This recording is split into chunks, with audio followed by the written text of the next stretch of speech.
can do it. Is it going? Yes, 10 seconds, 11 seconds. So I found this video and it caused me sadness and a bit of anger as it went on. Sad because I think that some of these buildings are as old as time itself as far as our little slice of the realm is concerned. And these structures seldom get anything but disrespect from the society. Us, as long as I've lived anyway. I have a quick story. New England had, while I was growing up, huge brick structures used for different industrial enterprises. If you don't know, Brockton, Mass. Was the shoemaker of America a long time ago.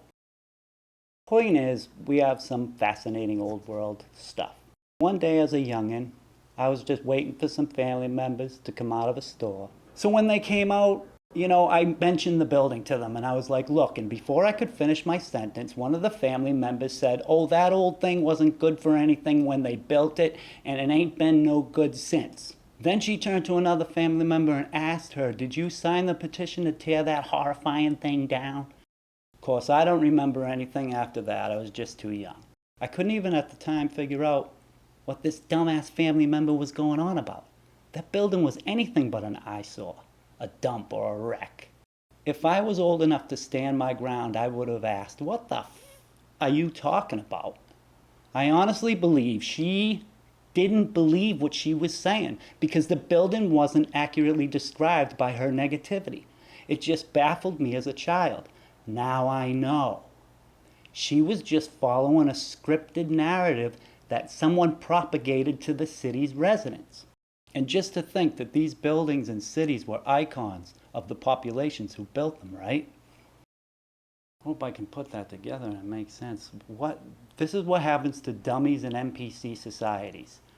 An official source suggests that the old building is no good anymore, and they figure out a way to convince the city to abandon them and then start a public narrative that these old buildings are just eyesores and these buildings are good for nothing. They're big and oversized monstrosities, and they're so damn old, the folks who built them were dumb as hell and couldn't figure out how to heat or cool them. And they just bring down everybody's property value. But see what I mean? We don't know how to heat them. We don't know how to maintenance them. We don't know what to do with them. We don't know what they're for.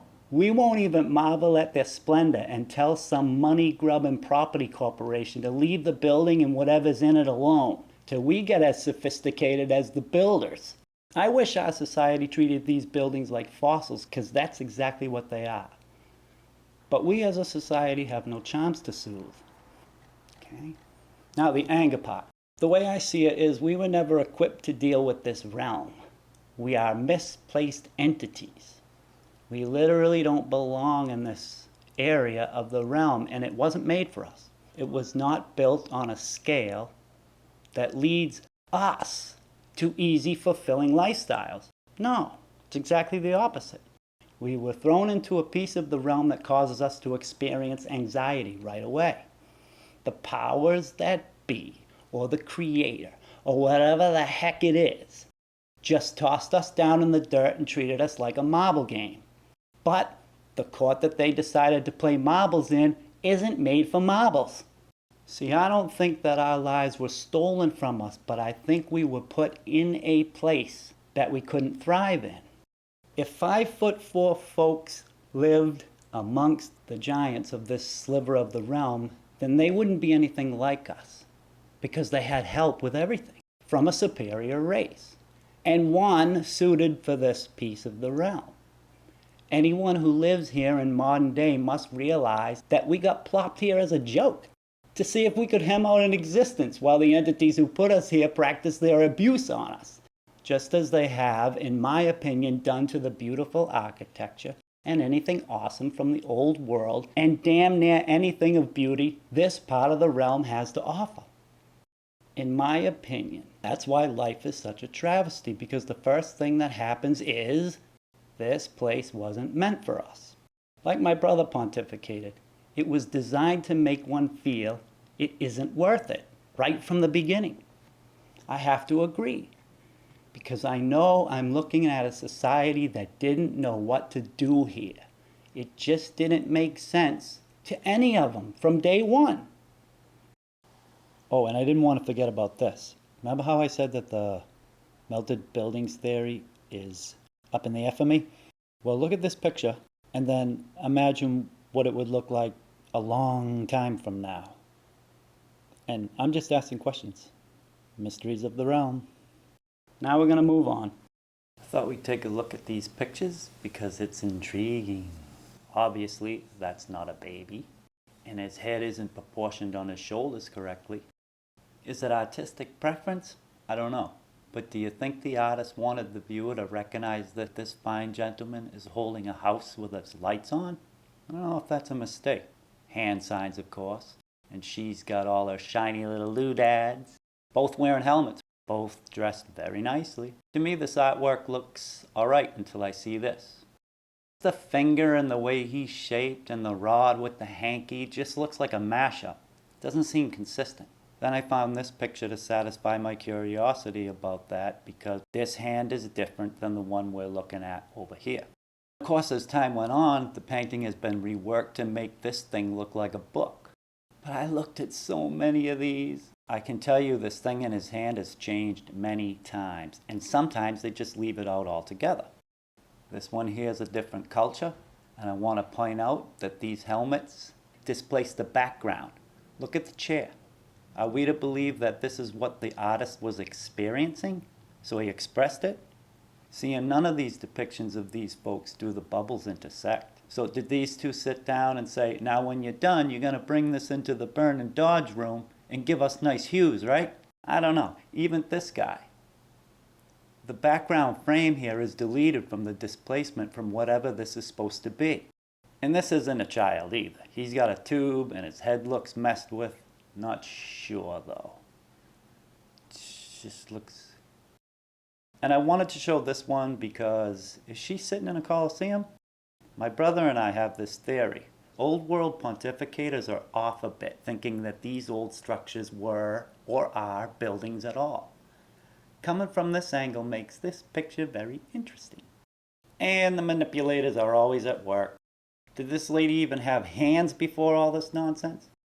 And as far as what they'll decide she's holding is up for grabs, right? I mean, she's all patched up. You can't be sure of how much of this is the original at all. And of course, it's right in your face. Listen, we control the narrative. That's what they're going to do with this when it's done, right? So, stuff's mysteries of the realm. As far as this being a mother and son relationship, I doubt that that's what this is depicting. It's amazing how many different cultures have a depiction like this, and I pontificate that some of these depictions weren't human looking when they found them. Just like the story or the theory of Mount Rushmore having more heads and being dynamited so those entities could stay a mystery to the marble people. Yeah, the misplaced us. So this just made me and my brother bust out laughing. He says, lizard babies. And we laughed even more, right? So, again, we don't have any connection to this because these aren't cultures or customs that we've ever experienced. I don't know about this. I know what they say about them. I read some officialdom about it, but, that's bull to me. When I look at these, it's just not what they're spinning. And all kinds of costumes have been added to this over time. I'm guessing I'm late to the party here, but these are real entities. I just want to put this in here because if somebody stumbles across this video, I'd like them to know this is why we do this. We're just not let in on how diverse and fascinating our realm has been. Was it all flowers and love to the people? Well, I'm afraid we might never know. But this is reality, these entities. And knowing these folks were around creates a curiosity in some of us. And we become detectives. And then you get to watch some far out TV. So it's not all bad, right? And of course it's fun to just bullshit around. So look, I'm not dumb. I know that these people are supposed to have this condition, right? But when the narrative kicks in, everything starts to get obfuscated. And once that happens, then all bets are off as to the truth about these folks. So the story is, This guy and his family was adored by all the kings, and they dressed these people up in formal royalty and treated them as their own, along with taking credit for giving them a grand intellect. You know what I think, right? Yeah, these folks were already above the human intellect, and the royals didn't have a choice whether they were around or not, so they flipped this narrative to fit their "we welcome them with open arms." Yeah, why don't you just throw a piece of bologna on those flapjacks and see how that tastes? Here's something I noticed, hand signs. And what's with the rock touching? Because look, why is this one doing it too? This entity has a heart-shaped head, and this one has a cone head. And Yoda here is older than this guy and her. And if brain size is any indication of intellect, then we are inferior at best to these giants. Yeah, I get a feeling they're huge, and claws for making hand signs. They look like they feel more at home in those costumes than the humans that I see depicted in them. And I'm not talking about those creepy entities that wear this type of style. I'm talking about the us people that tried to mimic it. I know it's hard to make clear without a bunch of pictures for comparison, but I'm not going to go into that right now. You probably get my drift. And this is the museum that His Highness the Hairy Man's painting resides. So he gets a full-blown royal treatment after his death because he was a good little doggy. Oh, and I also find it strange that all this important history stuff is available through Commons websites. You know, it's off for me, and I can't pinpoint why I have a suspicion about it. So it would appear that the 1977 film Star Wars was a truth dropper. But you know, anybody who's reigned over a land, beheaded somebody, or stuck their pecker where it didn't belong's name was George, right? Still one of my favorite movies. Only the 1977 movie release. It's the only one I care about. Here's something completely different. Are these flight suits? And I don't mean rocket ships. I mean jump off a high place and travel through the air. You can find plenty of that stuff on YouTube for modern day. Of course, I could be stretching my belief here, but I look at a lot of these old world entities, and my question always pops up. Are they really only wearing all this stuff for fashion? Mysteries of the realm.